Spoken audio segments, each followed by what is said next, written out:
안녕하세요. 이번 시간에는 벡터 2강, 벡터가 같다와 역벡터가 무슨 말인지에 대한 이야기를 하겠습니다. 저번 시간에 이제 벡터의 의미를 배웠죠. 이번 강의도 저번 강의랑 똑같이 이 수업을 듣는다고 어떤 막 문제를 풀 수 있지는 않습니다. 벡터에 대한 문제를 풀 수는 없지만 초점은 벡터라는 게 지금은 너무 어색한 상황이니까 이 용어에 익숙해지는 시간을 좀 여러분이 가져야 됩니다. 그래서 이번 강의를 잘 이해했다라는 건 무슨 얘기냐면 벡터가 같다라는 말과 역벡터가 이제 익숙해지시면 되는 거예요. 이 문제에서 딱 보는 순간 어색하지 않으면 됩니다. 이거 뭔지 알지 하면서 문제를 조금씩 이제 풀어 나가시면은 그러면 이 강의가 좀 성공적이다라고 얘기를 할 수 있을 것 같아요. 바로 이제 벡터가 같다와 역벡터가 무슨 얘기인지 설명을 해보겠습니다. 자, 벡터가 같다와 역벡터. 일단 이 벡터가 같다라는 말을 여러분이 혹시 한번 들어보셨을지도 모르는 어려운 표현이 하나가 있습니다. 똑같은 말이. 그게 뭐냐면 벡터의 상등입니다. 상등. 벡터의 상등. 똑같은 말로 동치라고 불러요.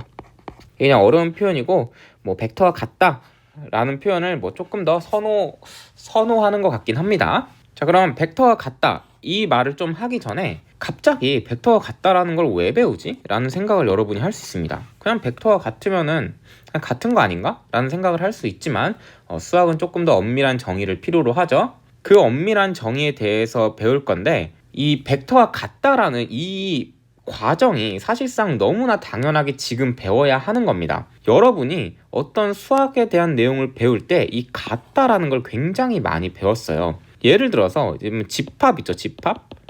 집합은 명확한 기준을 가지고 대상들을 모은 거고요. 표현법으로는 원소나열 조건제 시 벤 다이어그램이 있어요.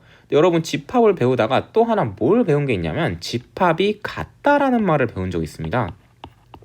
집합이 같다. 이게 무슨 뜻이었죠?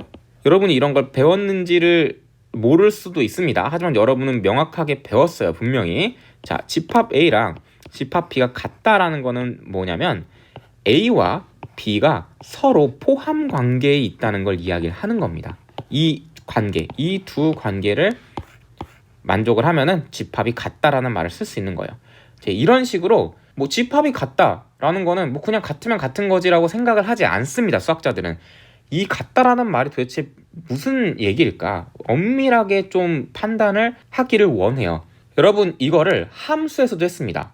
두 함수가 같다라는 게 뭐냐? 그럼 정의역이 같고 치역이 같고 이제 두 관계가 같다, 함수값들이 같다라는 걸로 내렸고, 여러분 복소수가 같다라는 거 어땠었어요? 복소수가 같다. 걔는 뭐였죠? 걔는 실수부와 허수부가 같다라는 걸로 배웠습니다.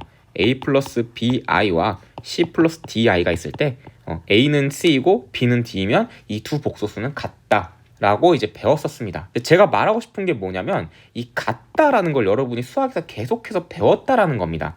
어떤 새로운 체계를 배울 때, 함수라는 체계를 배우고 집합이라는 체계를 배우고 복소수라는 체계를 배울 때 어떨 때 이 체계 안에서 둘을 같다라고 말할 수 있을까는 항상 여러분이 배웠던 겁니다.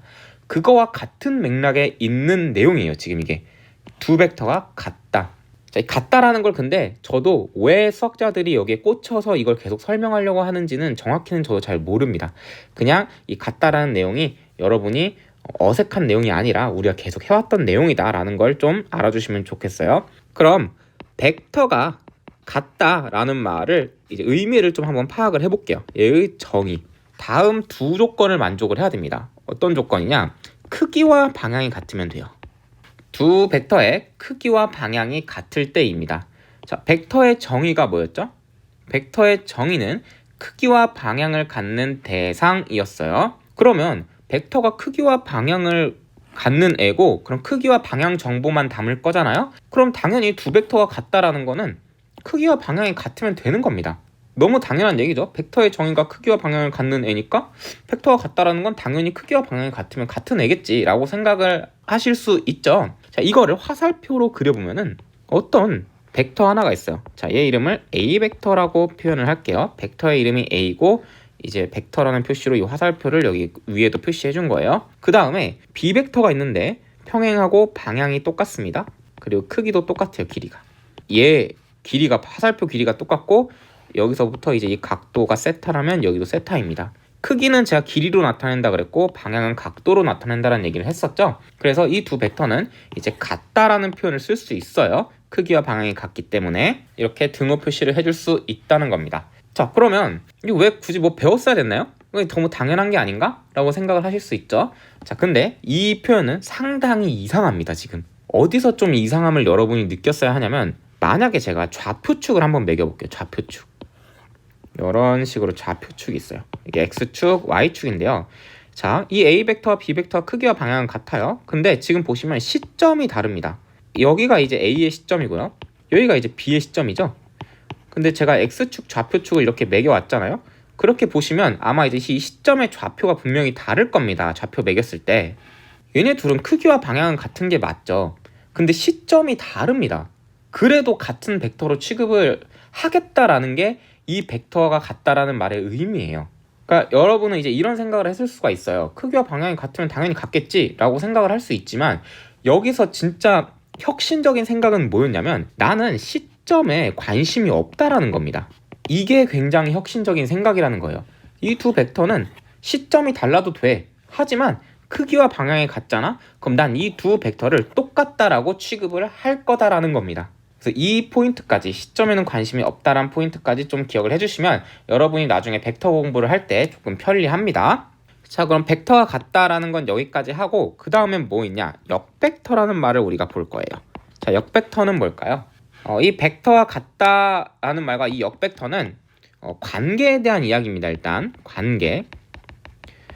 그러니까 이런 거예요. A와 B 이렇게 두 벡터가 꼭 제시가 돼야지 벡터가 같다와 역벡터라는 말을 할 수 있는 거지, 이렇게 A 벡터만 제시가 되고 자 A 벡터는 같아 라는 거는 말이 안 되죠. 뭐와 같은지 표시를 해줘야 되잖아요. 그거랑 똑같이 역벡터도 A 벡터는 역벡터다 라는 건 말이 안 되고요. A 벡터는 뭐의 역벡터다 라는 말을 해줘야 돼요. 그러니까 비교 대상이 있어줘야 됩니다. 그렇게 이제 역벡터와 벡터가 같다는 관계에 대한 이야기고, 그럼 역벡터의 역은요, 여러분이 한번 들어보셨습니다.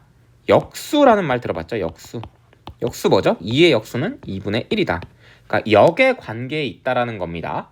그 역과 똑같은 역이에요. 정의는 뭐냐? 역벡터는 크기는 같아요. 크기는 같고 방향이 반대인입니다. 어떤 두 벡터가 있는데 그 두 벡터가 크기는 같고 방향이 반대라면 역벡터라는 말을 쓰는 거예요. 예를 한번 더 들어보면은, 위에 있는 거 A 벡터 한번 그려볼게요. 다시 똑같이 이렇게 A 벡터 그려보고, 자 그럼 얘와 역벡터를 구할 거예요. 문제에서 A 벡터의 역벡터를 구해보래요. 그럼 어떻게 구하면 되냐? A 벡터랑 크기는 똑같아요. 크기는 화살표 길이로 나타낸다 그랬죠?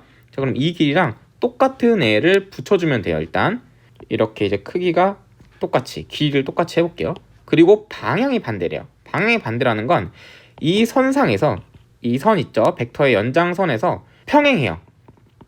평행하지만 이 화살표 방향만 180도 뒤집으라는 얘기입니다. 방향이 반대라는 건. 그래서 그려보면은 여기를 시점, 여기를 종점 이렇게 해서 벡터를 하나 그려주면은 얘가 역벡터입니다. 그러니까 방향이 반대라는 게 시점과 종점의 위치를 이렇게 딱 바꿔달라는 거죠. 얘가 여기로 가고 얘가 여기로 가라는 얘기입니다. 자 그럼 얘를 B벡터라고 하면요, 이 B벡터를 A 벡터의 역벡터라는 걸로 표시를 해줄 수가 있습니다. 그거 어떻게 표시하냐? B벡터는 A 벡터의 역벡터라는 거를 A 벡터를 일단 써줘요. 그리고 역이라는 관계를 마이너스를 이용해서 표시를 해줍니다. 이거를 그대로 읽으면 B벡터는 A 벡터의 역벡터입니다 라는 의미예요. 이 등식이. 그래서 마이너스가 역벡터에 붙는 표현이다 라는 것까지 기억을 해주시면 됩니다. 이렇게 벡터가 같다와 역벡터에 대한 개념을 하시면 됩니다. 이번 강의의 개념 설명은 여기까지 하고, 저는 이제 다음 강의에서 벡터의 연산에 대한 내용으로 찾아뵙도록 하겠습니다. 감사합니다.